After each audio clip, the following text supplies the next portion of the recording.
The moment Gretchen Kenmore's name popped up on my phone screen at 6 in the morning, I knew my day was about to go sideways. I had been running my snow plowing business in Aurora, Colorado for 8 years, and in that time, I had learned to recognize trouble before it even opened its mouth. Gretchen was the HOA president of Meadowbrook Estates, a gated community where I serviced about 40 properties, and she had a reputation for being exactly the kind of person who would call someone before sunrise to complain about something that was not their problem. I answered anyway because business was business, and I needed to maintain good relationships with my clients, even the difficult ones. "Carter Yates speaking," I said, trying to sound more awake than I felt. "Carter, this is Gretchen Kenmore. I need to talk to you about a serious matter regarding your contract with our community." Her voice was sharp, like she had been rehearsing this conversation in her head for hours. I glanced out my window at the fresh layer of snow that had fallen overnight. It was early December, and Colorado was getting hammered with storms this season. I had been up until midnight finishing my regular routes and was hoping to catch a few more hours of sleep before starting the day shift. "What can I help you with, Gretchen?" "My mother lives in Pine Valley, just a few miles from Meadowbrook Estates, and her driveway has not been plowed. As a valued client of yours, I expect you to extend the same quality service to my family members. I am emailing you her address now, and I need you to prioritize it this morning." I sat up in bed, rubbing my face. This was a new one even for her.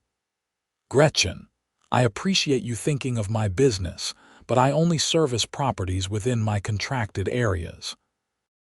If your mother wants snow plowing services, she would need to sign up separately, and I would need to check if her location fits within my routes." "That is absolutely unacceptable, Carter. I am the HOA president, and I bring you a significant amount of business. The least you could do is help out my elderly mother. She is 78 years old and cannot possibly shovel that driveway herself." I took a deep breath, reminding myself to stay professional.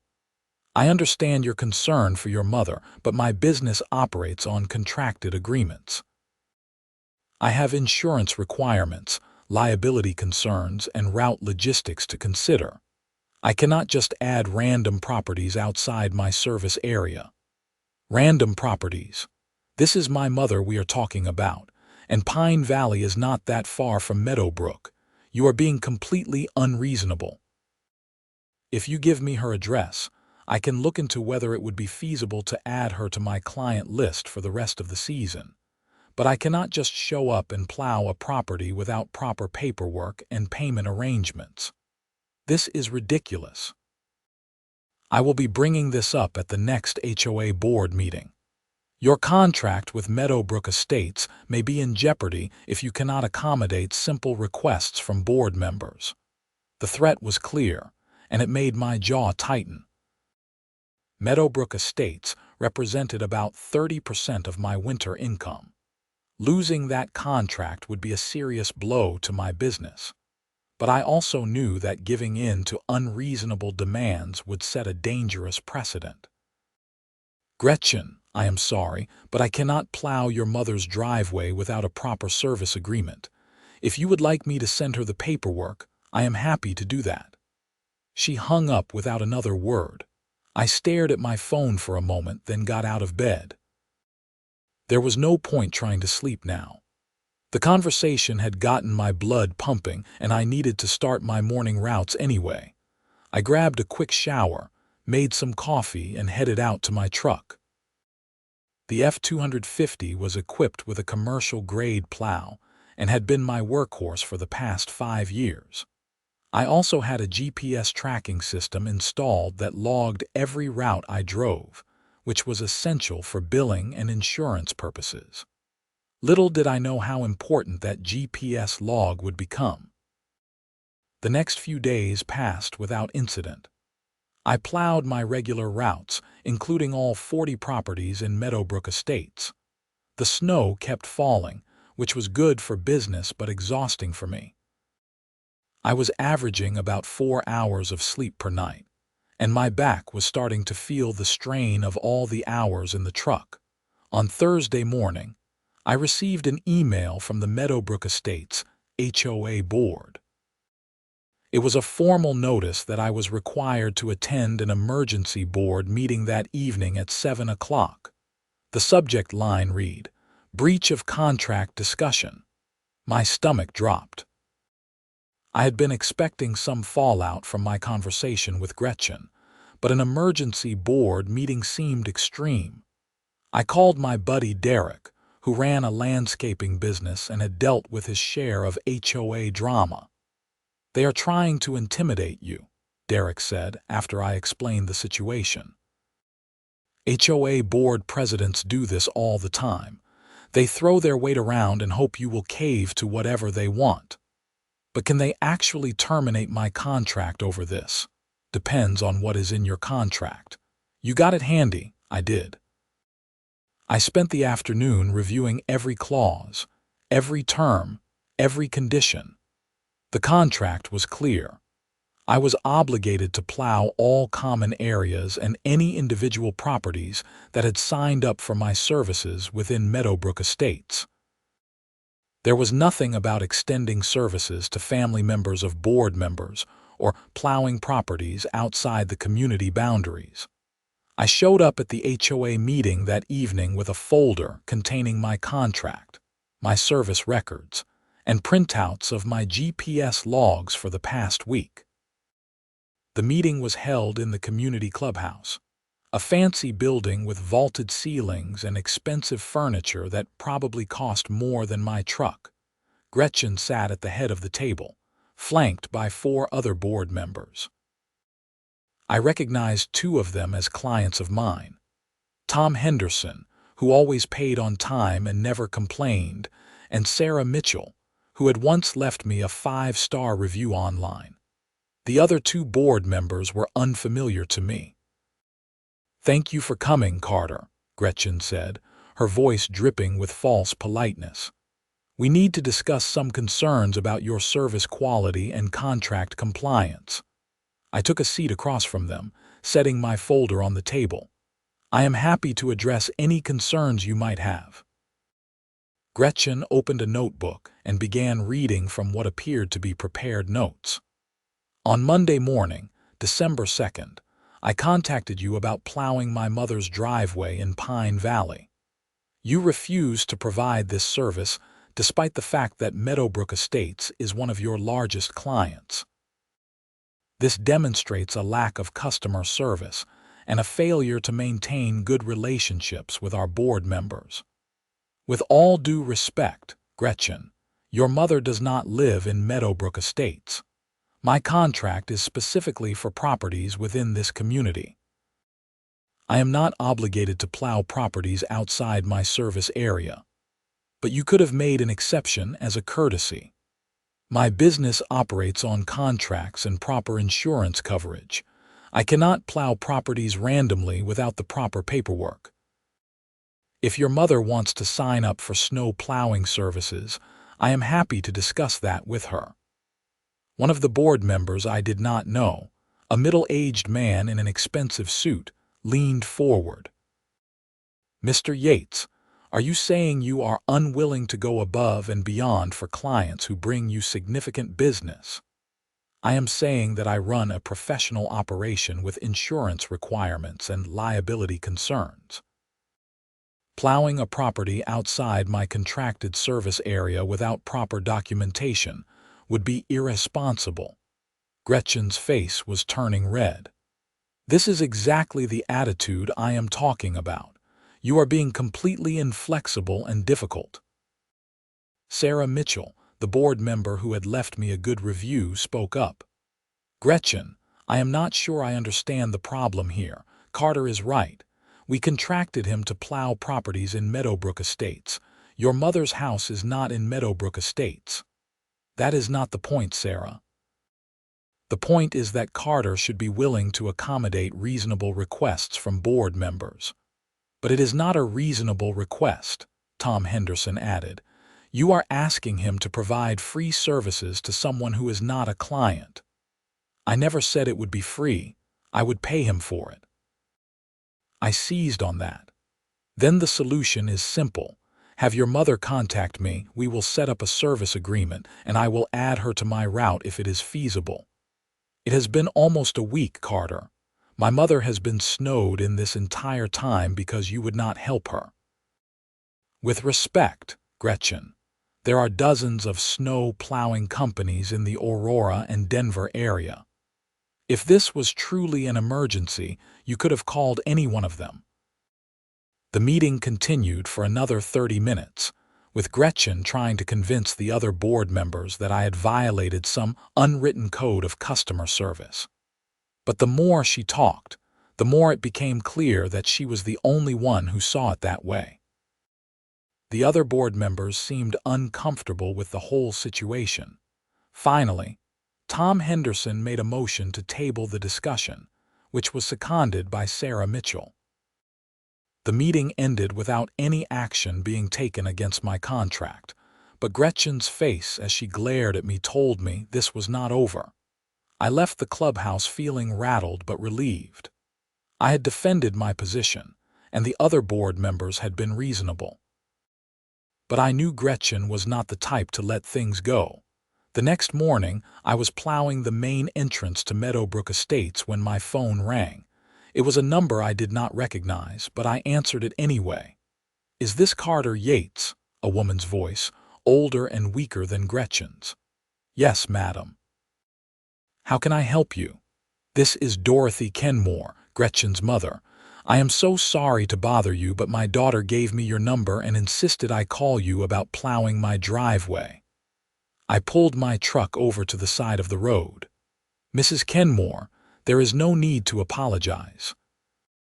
I would be happy to discuss setting up a service agreement with you." "Well, that is the thing. I do not actually need your services. I have a neighbor boy who has been plowing my driveway for years. He did it the day after that big snowstorm, just like he always does. But Gretchen keeps insisting that I call you and complain that my driveway was not plowed." I sat there in silence for a moment, processing what I had just heard. "So your driveway was plowed?" "Yes, dear. It was plowed on December 2nd, the morning after the snow. Young Timothy from next door did it before he went to school. He is such a sweet boy." "Did you tell Gretchen this?" "Of course I did. But she said it does not matter, that you should have been the one to do it because you are a professional service and I deserve better than a teenager with a plow." "Honestly, I think she is just trying to make trouble. She has always been like this, ever since she was a little girl. Everything has to be a big drama." I thanked Dorothy for calling and ended the conversation feeling even more confused. Gretchen had been claiming her elderly mother was snowed in and suffering, but the reality was that the driveway had been plowed all along. This was not about her mother at all. This was about power and control. I should have let it go. I should have just continued doing my job and ignored Gretchen's games. But something about the whole situation bothered me. She had lied to the HOA board, potentially jeopardizing my contract and my reputation, all because I would not bend to her demands. I decided to document everything. I made notes of my conversation with Dorothy, including the date and time. I pulled up my GPS logs from December 2nd and confirmed that I had never driven anywhere near Pine Valley that day. All of my routes had been within my contracted service areas. The weekend came and went. On Monday, I received another email from the HOA board. This time, it was even more serious. Gretchen had filed a formal complaint alleging that I had been negligent in my duties and had failed to respond to an emergency situation involving a vulnerable elderly person. She was demanding that the board terminate my contract immediately and seek damages for the distress caused to her mother. I read the email 3 times, each time feeling my anger rising. This had gone from annoying to potentially devastating. If the HOA board believed Gretchen's lies, I could lose not just this contract but my reputation in the community. Word traveled fast in the snow plowing business, and being accused of negligence could destroy everything I had built. I called my attorney, a guy named Robert Chen who had handled my business incorporation and contracts. After explaining the situation, he listened quietly and then asked me to forward him all the documentation I had. "This is harassment," Robert said after reviewing everything. "She is making false statements that could damage your business. You have grounds for a defamation claim if this continues. I do not want to sue anyone. I just want to keep my contract and my reputation intact." "Then we need to present your evidence to the HOA board in a way that makes it crystal clear that her allegations are false. Can you get a statement from the mother?" "I think so. She seemed pretty straightforward when we talked." "Good. Get that statement in writing. Also, print out your GPS logs and highlight the dates and times in question. We need to show that you were never anywhere near that property." I spent the next 2 days gathering evidence. Dorothy Kenmore was kind enough to write a detailed statement explaining that her driveway had been plowed by her neighbor, and that she had never requested my services or been in any distress. I had my GPS logs printed and organized by date, showing every mile I had driven during the relevant time period. I also pulled together testimonials from other clients in Meadowbrook Estates who were happy with my service. The next HOA board meeting was scheduled for the following Thursday. This time, it was not an emergency meeting but a regular monthly gathering. The contract dispute with me was listed as item 7 on a 10-item agenda. I showed up with Robert Chen, which seemed to surprise Gretchen. Her eyes narrowed when she saw my attorney, and I could see her whispering urgently to the board member in the expensive suit, whose name I had learned was Philip Morrison. When we got to item 7 on the agenda, Gretchen launched into a prepared speech about how I had failed in my duties and put her mother at risk. She painted a picture of a helpless elderly woman trapped in her home by snow, unable to get out for food or medical care, all because I had refused to plow her driveway. When she finished, Robert stood up and asked permission to present evidence on my behalf. The board president, who was technically Tom Henderson even though Gretchen seemed to act like she was in charge, agreed. Robert laid out the facts methodically. He showed the GPS logs proving I had never been to Pine Valley on the dates in question. He read Dorothy's statement confirming that her driveway had been plowed and she had never been in distress. He presented my contract showing that I had no obligation to service properties outside Meadowbrook Estates. And finally, he played the recording I had made of my phone conversation with Dorothy, which was legal in Colorado as a one-party consent state. The room was silent as Dorothy's voice came through the speaker. "I do not actually need your services. I have a neighbor boy who has been plowing my driveway for years. He did it the day after that big snowstorm, just like he always does." Gretchen's face went pale, then red, then pale again. "That recording is taken out of context." "Out of context," Sarah Mitchell said, her voice sharp. "Gretchen, your mother clearly states that her driveway was plowed and she was not in distress. You told us she was snowed in and suffering. She does not understand the situation properly. She is 78 years old. Your mother sounded perfectly lucid to me," Tom Henderson said. "Gretchen, did you lie to this board about the circumstances?" "I did not lie. I was trying to make a point about customer service and professional standards."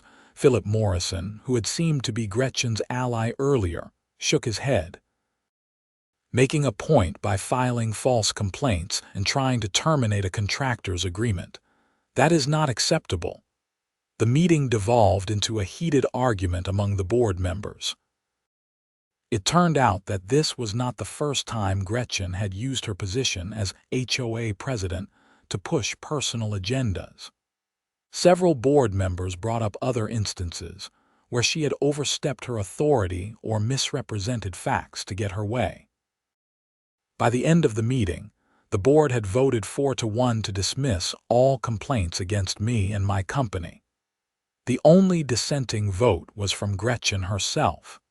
They also voted to issue a formal censure against Gretchen for filing false complaints and misusing her position. I thought that would be the end of it. I was wrong. 2 days later, I was plowing a driveway in Meadowbrook Estates when a resident flagged me down. Her name was Jennifer Walsh, and she looked concerned. "Carter, I think you should know that Gretchen has been going door to door telling people not to use your services next year. She is saying you are unreliable and that you refuse to help an elderly woman in an emergency." I thanked Jennifer for the heads up and immediately called Robert Chen. This was exactly the kind of defamation he had warned me about. Gretchen was now actively trying to damage my business by spreading lies to potential clients. Robert advised me to send Gretchen a cease and desist letter, which he drafted and had delivered by certified mail. The letter outlined the false statements she had made and demanded that she stop making any further defamatory remarks about me or my business. It also warned that continued harassment could result in legal action. For about a week, things were quiet. I continued my routes. The snow kept falling, and I tried to put the whole mess behind me. But then, I started receiving strange phone calls. The first one came on a Tuesday afternoon. A man claiming to be from the Colorado Department of Revenue said there were irregularities in my business tax filings, and I needed to provide documentation immediately. Something about the call felt off, so I asked for a callback number and told him I would have my accountant contact him. When my accountant called the number, it was disconnected. The second call came from someone claiming to be a potential client in Pine Valley. They wanted me to come give them an estimate for snow plowing services. When I drove out to the address they provided, it was an empty lot. The third incident was more serious. I received a notice from my insurance company saying they had received a complaint about an incident where I had allegedly damaged property while plowing in Meadowbrook Estates. The complaint included photos of a damaged mailbox and fence. I pulled up my GPS logs and cross-referenced them with the date and time of the alleged incident. According to my records, I had been working in a completely different part of Aurora at that time. I also reviewed my truck's dashcam footage, which I had installed for exactly these kinds of situations. The footage clearly showed that I had never been near the property in question. I forwarded all of this to my insurance company, who investigated and dismissed the complaint as fraudulent. But the insurance representative mentioned something that made my blood run cold. "Mr. Yates, in my 15 years in this business, I have never seen such a coordinated effort to damage someone's professional reputation. Someone really has it out for you." That evening, I sat down with all the evidence I had gathered over the past few weeks. The pattern was clear.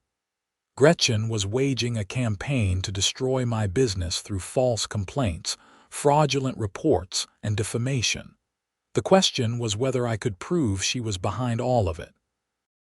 I started making calls to the people and organizations that had contacted me. The fake Department of Revenue call had come from a number with a spoofed caller ID, but my phone company was able to trace it back to a VoIP service. The fake client in Pine Valley had left an email address that used a free email service, but the IP address could potentially be traced. The insurance complaint had been filed anonymously, but it included photos that had metadata showing when and where they were taken. Robert Chen brought in a private investigator named Marcus Gray, who specialized in cybercrime and harassment cases. Marcus was able to trace the fake emails and phone calls back to a computer at the Meadowbrook Estates HOA office. The photos used in the insurance complaint had been taken with a phone registered to Gretchen Kenmore. We now had evidence that Gretchen had not only lied to the HOA board, but had engaged in a deliberate scheme to damage my business through fraud and defamation. Robert advised me that we had grounds for both a civil lawsuit and potentially criminal charges. Filing a false insurance claim is a crime in Colorado, Robert explained. So is fraud and harassment. If we present this evidence to the police, they could investigate and potentially file charges. I wrestled with the decision for several days. On one hand, I just wanted the harassment to stop and to move on with my life. On the other hand, Gretchen had shown no signs of backing down, and I worried about what she might do next. The decision was made for me when I received a letter from the Colorado Department of Revenue. It was a real letter this time, informing me that they had received a tip that I was operating my business without proper licensing and was evading taxes. They were launching a formal audit of my business. I had all the proper licenses, and I paid my taxes on time every year. But I knew that an audit would be time-consuming, expensive, and stressful. It would require me to gather years of documentation, hire an accountant to help navigate the process, and potentially miss work to deal with meetings and inquiries. This was the final straw. I called Robert Chen and told him I wanted to pursue both civil and criminal action against Gretchen Kenmore. We started by filing a police report with the Aurora Police Department. I provided all the evidence of the fraudulent insurance claim, the fake phone calls, and the false report to the Department of Revenue. The officer who took the report, Detective Lisa Morrison, seemed skeptical at first. "This seems like a civil dispute," she said, flipping through the documentation. "Why not just sue her?" "Because she has committed crimes," Robert explained. "Filing a false insurance claim is insurance fraud, which is a Class 6 felony in Colorado. Making false reports to government agencies is also a crime. This has gone beyond a civil dispute." Detective Morrison reviewed the evidence more carefully, paying particular attention to the digital forensics that Marcus Gray had compiled. After about an hour, she nodded slowly. "Okay, I see what you are saying. Let me talk to my supervisor and see if we can open an investigation." The investigation took several weeks. During that time, I had to continue operating my business while dealing with the Department of Revenue audit. My accountant, a patient woman named Lisa Chen, who was Robert's sister, helped me gather all the necessary documentation. As she had suspected, my records were in perfect order, and the audit ultimately found no issues. But it cost me $3,000 in accounting fees and countless hours of stress. In late January, Detective Morrison called me with an update. "Mr. Yates, we have completed our investigation, and we have enough evidence to move forward with charges. The district attorney's office has agreed to prosecute Ms. Kenmore for insurance fraud, making false reports to a government agency, and criminal harassment." I felt a mix of relief and anxiety. What happens now? We will be issuing a warrant for her arrest. She will be booked, arraigned, and then it will go through the court system. Given the nature of the charges and her lack of prior criminal record, she will likely be released on bail, but she will have to face the charges in court. 2 days later, Gretchen Kenmore was arrested at her home in Meadowbrook Estates. The news spread through the community like wildfire. My phone started ringing off the hook with calls from other residents, some expressing support, others asking for details, and a few suggesting that I had gone too far. The HOA board held an emergency meeting and voted unanimously to remove Gretchen from her position as president. Tom Henderson was appointed as interim president, and one of the first things he did was reach out to me personally to apologize for everything that had happened. "Carter, on behalf of the entire board, I am so sorry for what you have been put through. We had no idea Gretchen was engaging in criminal activity. Please know that your contract with Meadowbrook Estates is secure, and we value your services." I appreciated the gesture, but the damage had already been done. The past 2 months had been exhausting, expensive, and emotionally draining. I had lost sleep, money, and peace of mind because of one person's vindictive behavior. The criminal case moved slowly through the court system, as these things always do. Gretchen hired an expensive defense attorney who tried to argue that the charges were overblown and that this was really just a business dispute that had gotten out of hand. But the evidence was overwhelming. The digital forensics, the GPS logs, the insurance company's investigation, and my documentation all painted a clear picture of a deliberate campaign of harassment and fraud. In March, Gretchen's attorney reached out to Robert Chen about a potential plea deal. Gretchen was willing to plead guilty to reduced charges in exchange for avoiding a trial. The district attorney's office was amenable to this, as it would save time and resources. The deal that was ultimately struck involved Gretchen pleading guilty to 1 count of insurance fraud and 1 count of making false reports to a government agency.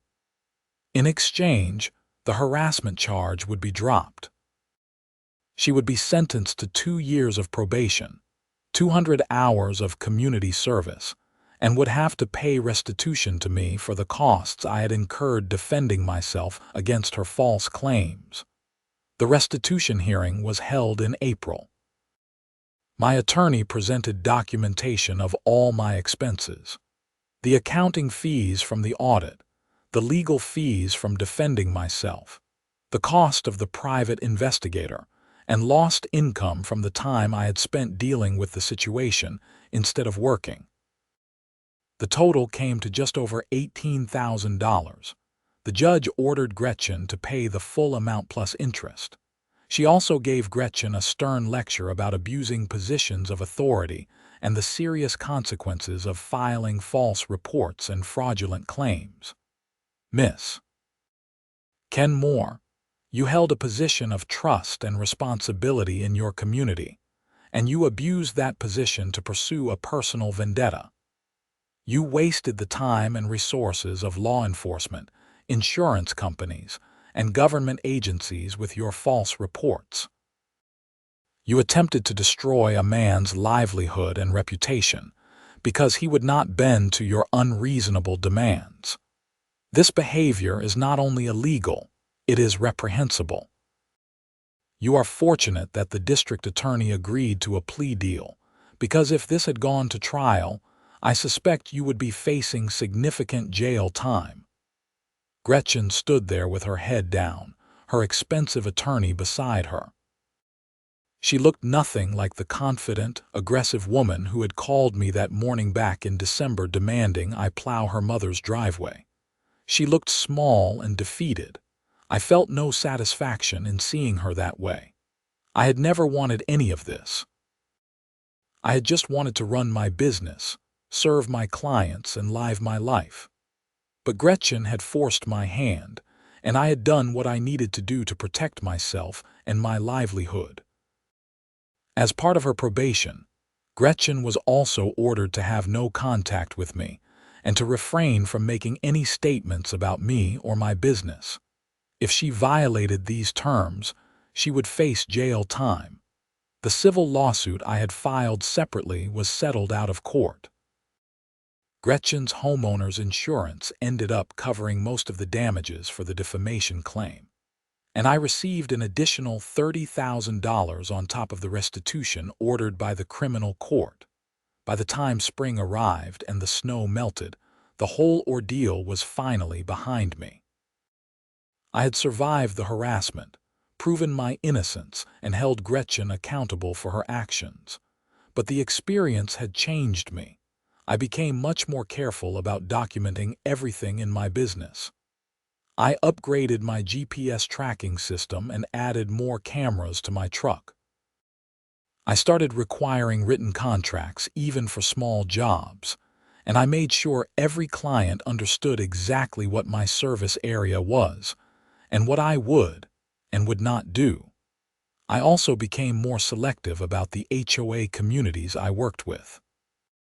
Before taking on any new HOA contracts, I researched the board members and asked other contractors about their experiences.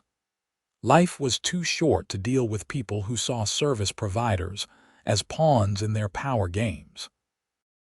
The residents of Meadowbrook Estates were generally supportive after the truth came out. Many of them had their own stories about Gretchen's behavior over the years, and they were relieved to have new leadership on the HOA board. Tom Henderson turned out to be an excellent president, focused on actually serving the community rather than wielding power. Dorothy Kenmore called me in May to apologize for her daughter's behavior. I told her she had nothing to apologize for, that she had actually been a huge help by telling me the truth about her driveway being plowed. She invited me over for coffee, and I took her up on it. She was a sweet lady who seemed genuinely mortified by what her daughter had done. "I do not know where I went wrong with Gretchen," she said, shaking her head as we sat in her kitchen in Pine Valley. "She has always had to be in control of everything, always had to have her way. I hoped she would grow out of it, but she just got worse as she got older." "It is not your fault, Mrs. Kenmore. Some people just have issues with power and control." "Well, maybe this will be a wake-up call for her. She has lost her position on the HOA board, she has a criminal record now, and she is still married, but I know her husband is not happy about any of this. Maybe she will finally learn that actions have consequences." I hoped so, but I was not holding my breath. In my experience, people like Gretchen rarely changed. They just found new targets and new ways to manipulate situations to their advantage. As for me, I focused on moving forward. The money from the settlements helped me upgrade my equipment and expand my business.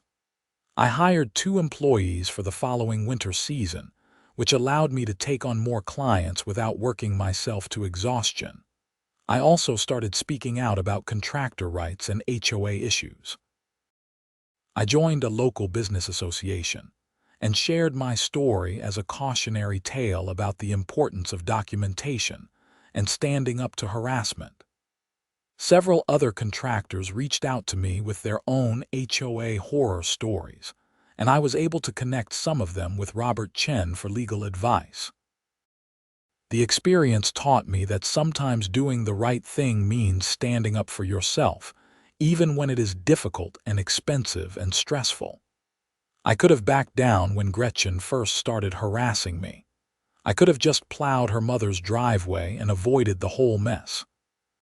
But that would have set a precedent that I was willing to be pushed around, and it would have encouraged Gretchen to make more and more unreasonable demands.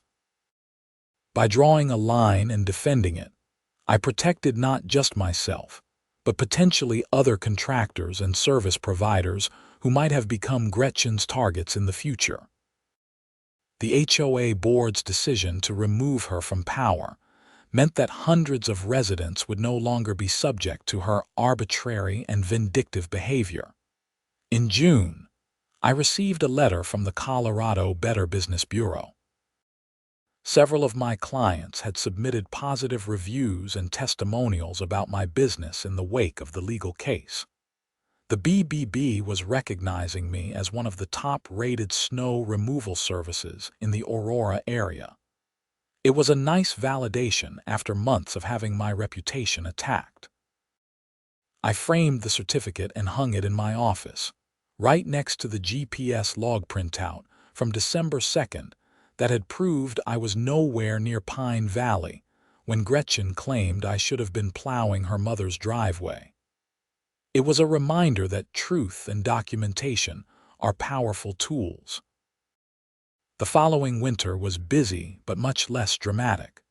I serviced all my regular clients, including the 40 properties in Meadowbrook Estates. The new HOA board was professional and reasonable to work with. There were no emergency board meetings, no false complaints, no harassment campaigns. I did run into Gretchen once, in the parking lot of a grocery store in March. She saw me and quickly turned and walked in the other direction. I felt a brief moment of pity for her.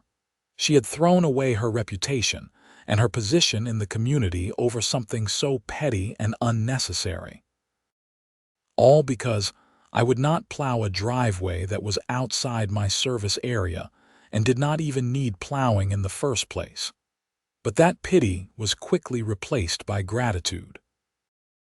Gratitude that I had stood up for myself, that I had documented everything, and that I had good people around me like Robert Chen and Marcus Gray who helped me fight back. Gratitude that the legal system, for all its flaws and delays, had ultimately worked and held Gretchen accountable for her actions.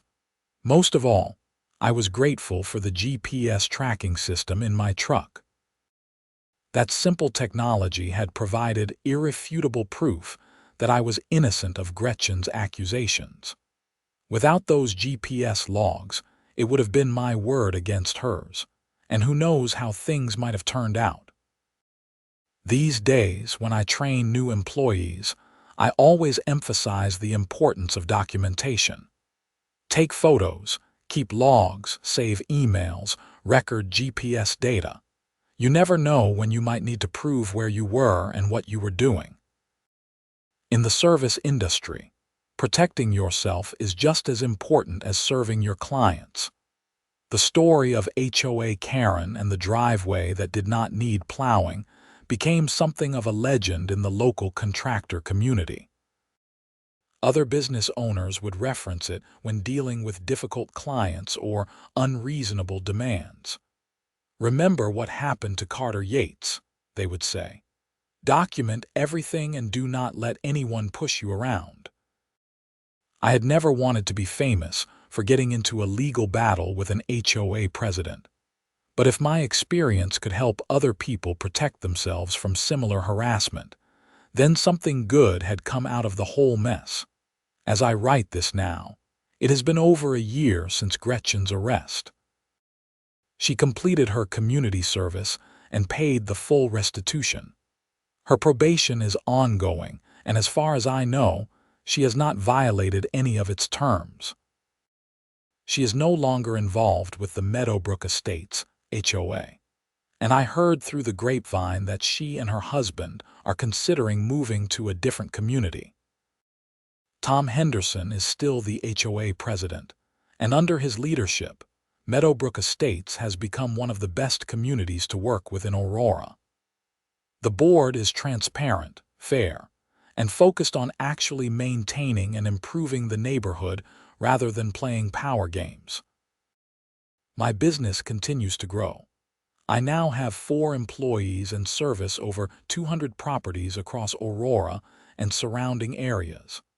I invested in better equipment, better insurance, and better documentation systems. Every truck has GPS tracking and dash cams. Every job requires a signed contract or service agreement, and I have a good attorney on speed dial, just in case. I also became more involved in local business advocacy. I serve on a committee that works with city officials on contractor licensing and regulation. I have testified at city council meetings about the need to protect small businesses from frivolous complaints and harassment. I even helped draft legislation that would make it easier for contractors to recover damages when they are victims of false reports to regulatory agencies. None of this was what I had planned when I started my snow plowing business 9 years ago. Back then, I just wanted to work hard, serve my clients, and make a decent living. I never imagined I would end up in court, fighting off a vindictive HOA president who was angry that I would not plow her mother's driveway. But life has a way of throwing unexpected challenges at you. The question is not whether you will face difficulties, but how you will respond when they come. Will you back down and let others walk all over you? Or will you stand up for yourself and fight back with truth and evidence? I chose to fight, and I am glad I did. Not just because I won, but because I learned valuable lessons about business, about people, and about myself. I learned that bullies rely on their victims being too tired, too scared, or too overwhelmed to fight back. I learned that documentation and evidence are more powerful than loud voices and aggressive tactics. And I learned that there are good people out there, like Robert Chen and Tom Henderson and Dorothy Kenmore, who will stand up for what is right when they see injustice happening. If I could go back to that December morning when Gretchen first called me demanding I plow her mother's driveway, would I do anything differently? Honestly, no. I would still refuse, still stand my ground, and still fight back against her harassment campaign. Because giving in to unreasonable demands does not make the demands stop. It just encourages more of them. The only thing I might have done differently is install those GPS tracking systems and dashcams sooner. But then again, I probably would not have appreciated their value if I had not been through this experience. Sometimes you do not know what tools you need until you are in a situation where you desperately need them. As winter approaches again, I am preparing for another busy season. The trucks are serviced and ready, the plows are attached, and my team is trained and prepared. We have new clients signed up, including several properties that switched to my service after hearing about how I handled the situation with Gretchen Kenmore. There is something satisfying about knowing that Gretchen's attempt to destroy my business actually ended up making it stronger. Her harassment forced me to professionalize my operations, improve my documentation systems, and build a reputation for standing up for what is right. In trying to tear me down, she actually helped me build something better. I still plow all 40 properties in Meadowbrook Estates, and I still do not plow any properties in Pine Valley. My service area is clearly defined, my contracts are airtight, and my documentation systems are rock solid. And if anyone ever demands that I provide services outside my contracted obligations, I have a 3-word response ready: check the contract. Because at the end of the day, that is what this whole saga was really about. It was not about snow plowing or customer service or going the extra mile. It was about one person thinking the rules did not apply to her, and that she could bully others into doing what she wanted. It was about power and control, and the belief that holding a title like HOA president gave her the right to make demands that had no basis in reality or contract.